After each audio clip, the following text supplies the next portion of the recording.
मुख्यमंत्री समृद्ध पंचायत राज अभियान अंतर्गत जिल्हा परिषदेचे मुख्य कार्यकारी अधिकारी कुलदीप जंगम यांच्यासह 100 अधिकारी जिल्ह्यातील विविध भागात आज बुधवार दिनांक 15 ऑक्टोबर रोजी मुक्काम करणार आहेत।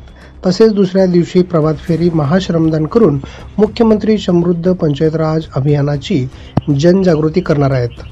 ग्रामीण भागातील पंचायत राज संस्था अधिक सक्षम, स्वयंपूर्ण आणि जनसहभागी बनवण्यासाठी मुख्यमंत्री समृद्ध पंचायत राज अभियान सुरू केले आहे। यामध्ये सोलापूर जिल्हा परिषद, पंचायत समिती आणि ग्रामपंचायतीचा प्रथम क्रमांक यावा या उद्देशाने जिल्हा परिषदेचे मुख्य कार्यकारी अधिकारी कुलदीप जंगम यांनी काम सुरू केले आहे।